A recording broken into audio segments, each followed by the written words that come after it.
Beyond Limits. Expanding minds.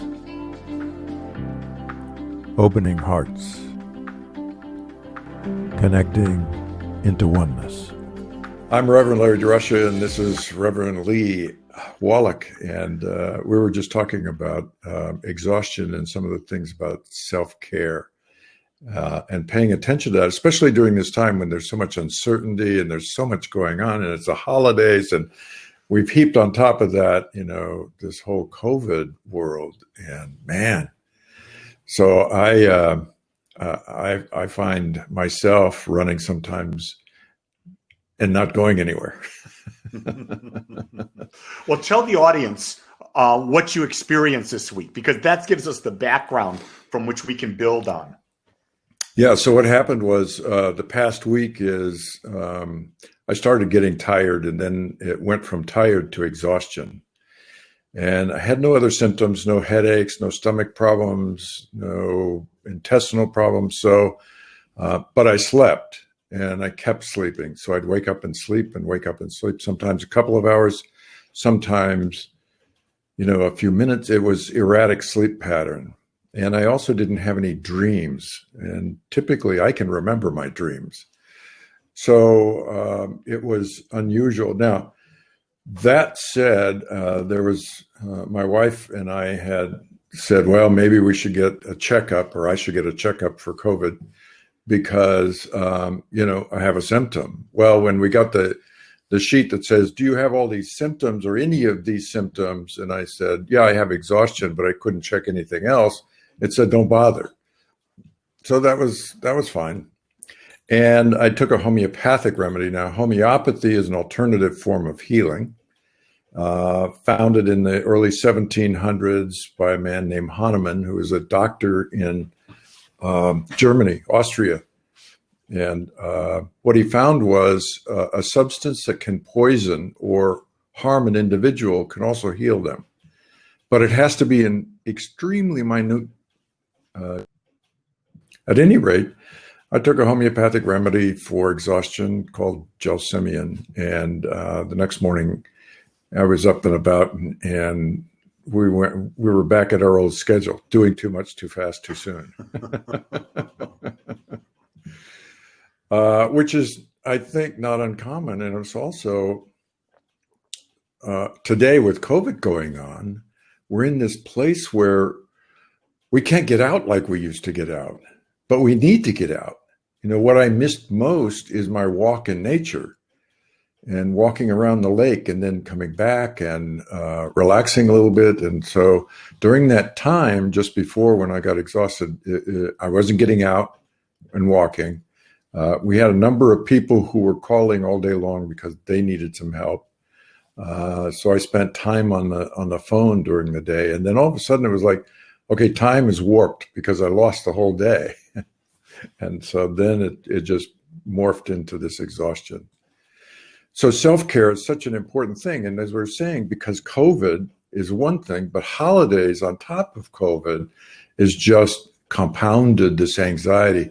In fact, I looked up the statistics just before we got on, and it says the number of American adults battling anxiety and depression or both has risen 34% since September.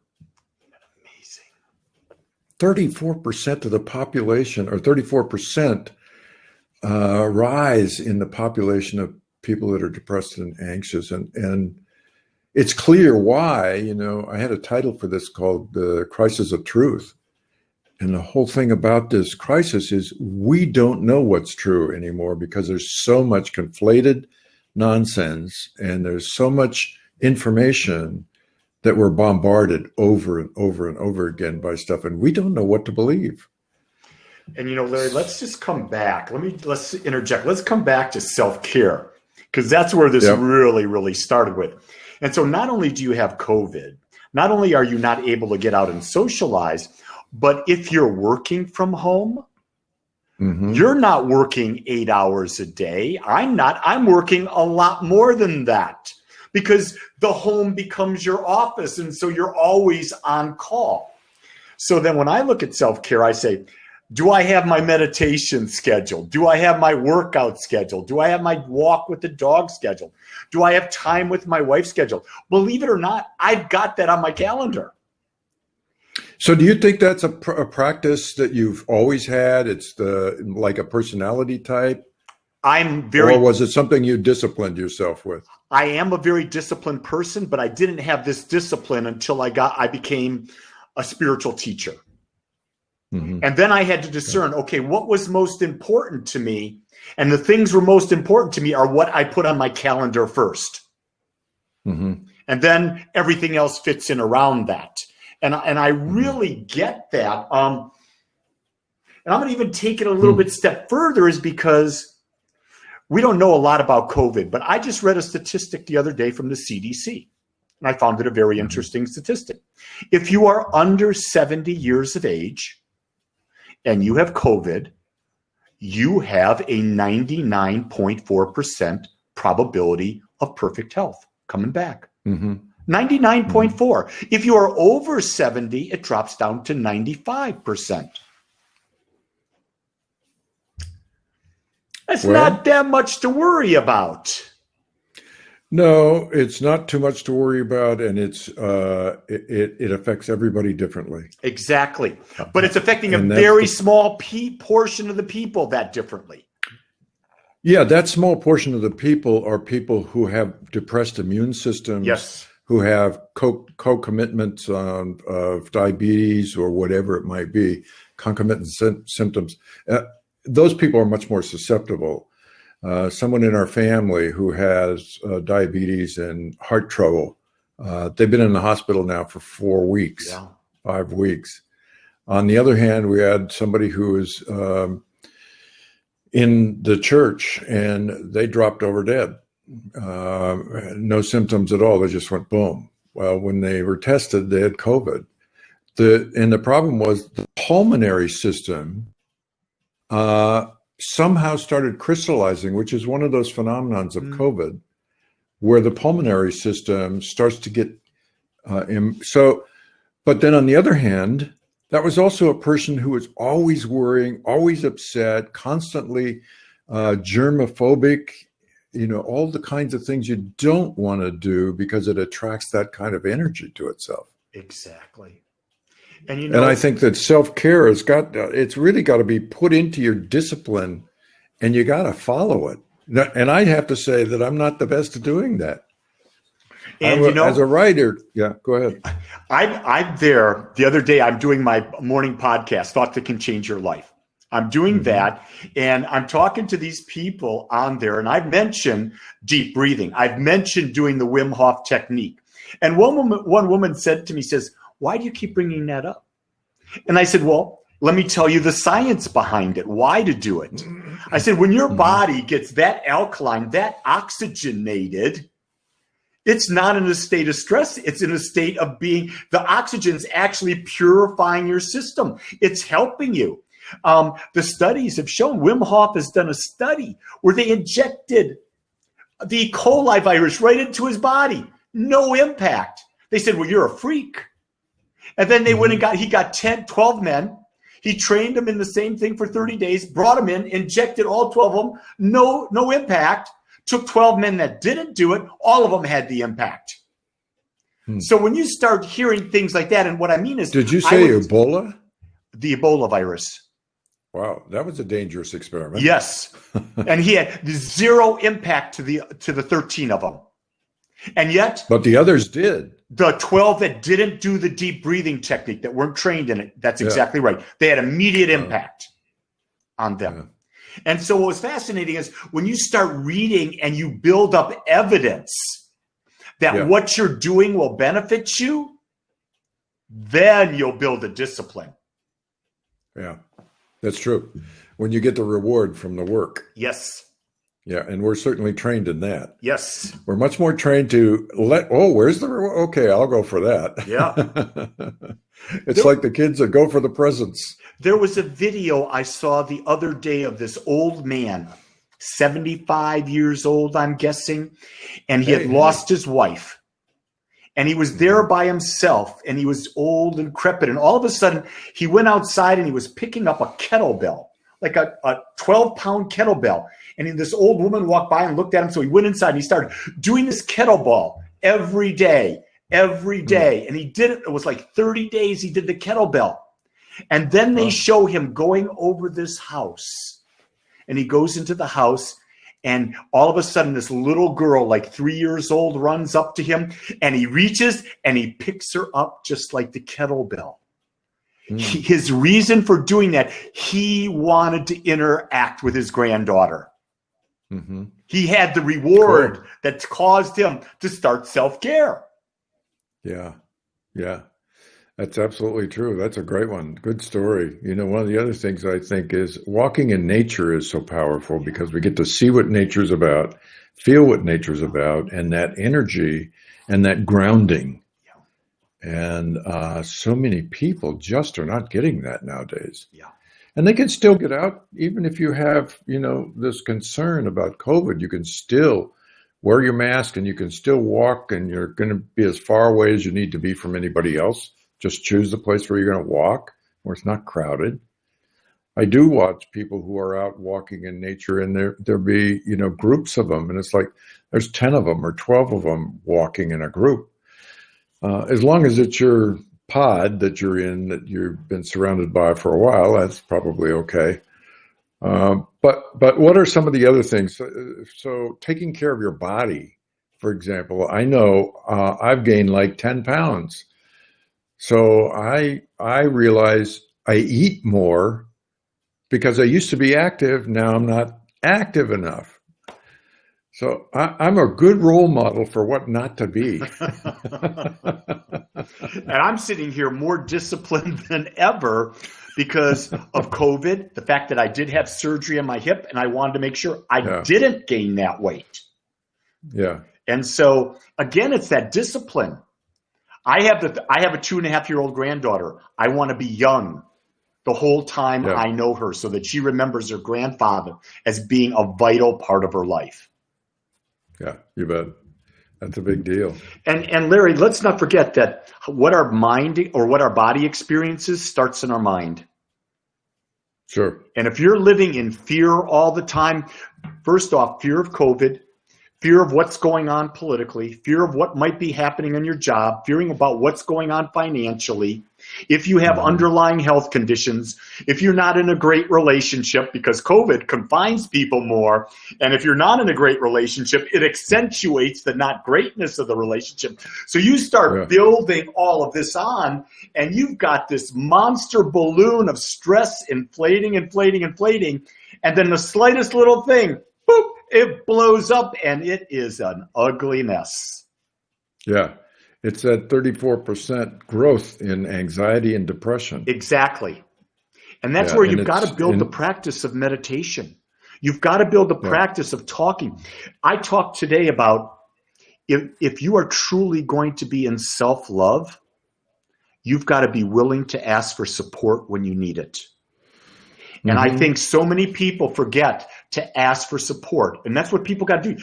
It's like, if you needed support from me, I would expect you to ask, because I can't read your mind. Oh, come on. I can't. I'm so disappointed that you can't read mind. And I have people in my community all the time says, well, Reverend Lee, you should have read my mind. And I said, you're never listening to me. And they go, what do you mean? I said, you have to ask because I can't read your mind. I say that all the time. That's an essential part of my relationship with my wife. If she doesn't ask, I'm not responsible. No, that's good. Boundaries, they call them. Yeah. Yeah. This first step away from being that codependent. That's right. So, Larry, what are you going to do to give some self-care now? What are the steps you're going to bring back into focus in your life? Well, I've already started, which is I do my morning yoga. And I do my morning meditation. The other thing I'm doing now is I've shifted my spiritual practice. In addition to the meditation, I'm now doing spiritual practice of prayer, specifically prayer, whereas prayer meditation sometimes get conflated. I consider prayer a discussion with my mind in this process of moving into a higher state to create and manifest. And also doing reading that really supports what I am looking for. In other words, I'm looking at what and who is this that's aware. And so I'm asking that continually, because 90% of the time the mind goes and tries to answer that. And the finite mind cannot answer a question about the infinite. Can't. So I've been doing that practice, and it also is something that I have to say contributed to the exhaustion, because the ego is in a struggle to constantly have an answer. And I was, in a sense, rejecting that. The mind was rejecting its own answers to itself. And I was waiting for and got to a place to where that space in between asking the question, who am I, and waiting for the answer, it was in that space in between those two parts where I began to feel that. And I found that now I've changed it from a, let me say, practice which is short term, in other words, maybe an hour during the day. I find myself doing it all the time. So while you're talking, I'll ask the question of myself again. Who's aware or what's aware of this experience? Yeah. And I want to keep moving in that direction, because I've had a whole life of being completely engulfed in this mind body and the experience, quote, that the mind body is having. The mind body is not having the experience. You know, the awareness is the only thing that can have the experience. Exactly. You know, it's interesting. Today I went to see my surgeon. I had a hip replacement done, for those who don't know. And it was my last visit with him. And I'm talking with him. He comes in, how you doing? I said, well, you got to tell me, you're the expert. Measure my leg. Tell me if it's the same leg. Do all that. He does all that. And I said, so doc, how are you doing? He says, well, my back's really been giving me a lot of pain. Well, this guy's 45 years old. He's a young dude. He's athletic as heck. Wow. And I said, so doc, are you experiencing a lot of stress?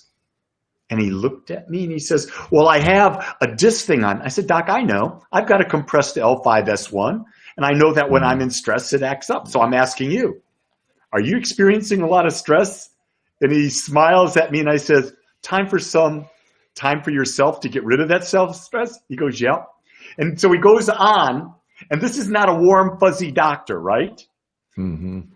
Finishes with me, says, Lee, you're like the best patient. And then all of a sudden, mask on, he comes in and gives me a big ass hug. Wow. And wow. I say that because people are craving connection. Sure. Like you started off with, we're not able to socialize. We're being so isolated. We're naturally meant to hug people, to connect with people. Yeah. Yeah. What I find is that when you put people in a group and you socially distance, that distance grows closer and closer and closer. Try to tell a group of they people. Want it. Tell them not to hug. Watch what happens when you're not looking. Tell them to stand 6 feet apart, and they start talking, and within minutes they're within 12 inches of each other. Exactly. Yeah, and it's perfectly understandable. Even though we had, during the 20s, 30s, 40s, I guess, in the 50s, we were taught you don't get close to people. Yeah. You stay apart, and they are who they are, and you're who you are, and you don't hug, and you don't say I love you, and all of that. That was not the culture of the time, but it certainly has become more. And of course, we have to give some credit to the flower power in the 60s for that. But it is crucial for us. It's crucial for human beings, because we are the social animal, so to speak. So spiritual practice, I think, is a good one for taking care of yourself. And positive thinking, as you've been talking about, is very important, because we are easily bombarded into the place of being negative. whether it's television or radio or internet or newspapers or magazines or your friends, they're all getting into this bubble of negativity. And that's not going to profit your self-care. Not in the least. And people are there and they get off so upset so easily because all of a sudden there are people who are very upset with Donald Trump as the president. And then all of a sudden today or last night he comes out with, hey, let's give everybody $2,000 instead of $600. Now all of a sudden there's some really good stuff going on here. And people they're just, what's going on? What do I do? I said, don't worry about taking sides. Mm-hmm. Just allow this to unfold and know that the right thing will unfold and you don't have to be invested in it. We have this idea we have to take sides and be invested. That's ego. Mm-hmm. And ego causes stress and stress causes exhaustion. Exhaustion causes illness. Well, it doesn't mean that you can't get involved. You can get involved, but the issue is the judgments of the mind. The issue is that when we get involved, we become so identified with what it is that we're involved with that we're now engaged in defending the position that we've taken. And now, who's gonna right that wrong? Yeah, and so that's the issue. We have people that ask me all the time, well, how do you stay so calm about all this stuff? Yeah. I had someone. I say, I want to know why you can't stay calm yourself. Yeah. I had someone write me a letter, email this week and tell me that I needed to change as a minister. I needed to become a real social person, get into the social aspects and put on social things and be there and that type of thing. And just to tell you, that's not who I am. And I just lovingly wrote back, thank you for your input. I'll take it into prayer. Have a great holiday. I don't feel the need to defend myself to anyone because I just have the need to be me.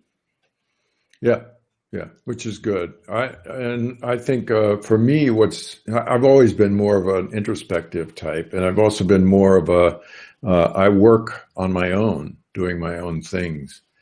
So I'm used to being alone in that sense, but I'm also used to not getting into the dance of the ego involved in all the stuff that's going on in the world.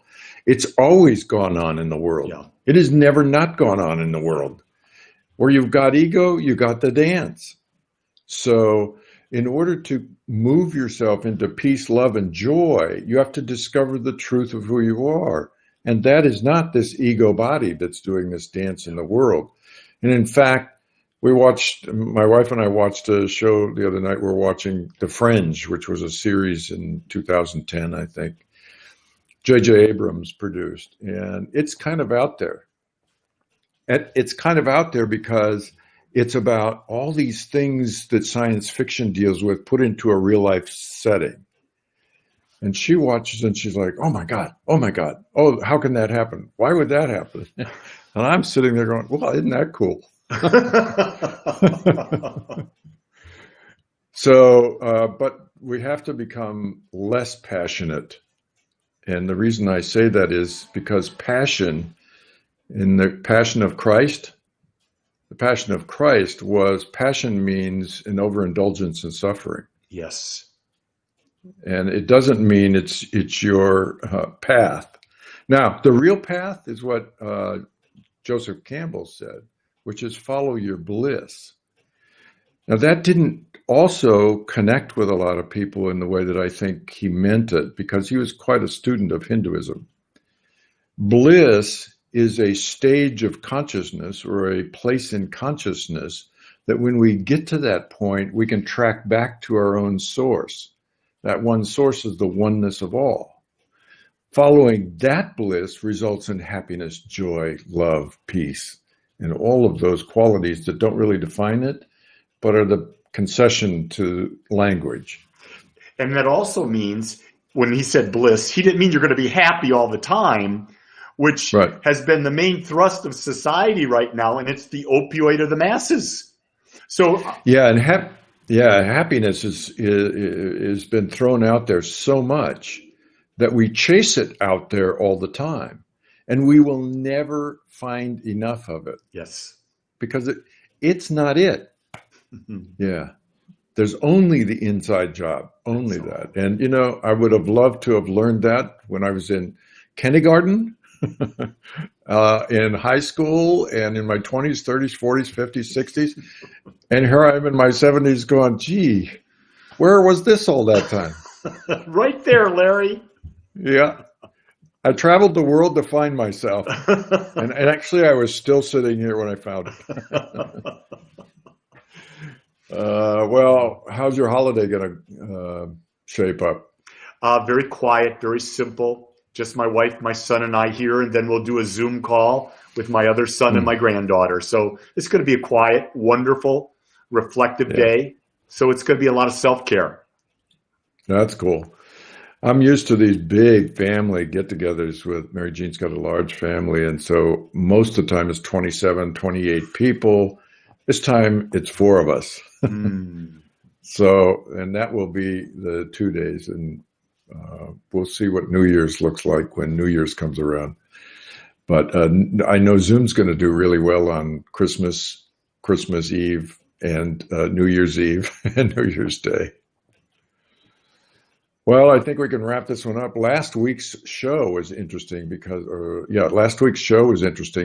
recorded you and your whole side of the conversation. And it was kind of weird because it didn't record me or my side of the conversation. Oh, really? So you answered questions and it was like, oh, wow, that's a cool answer. But what was the question?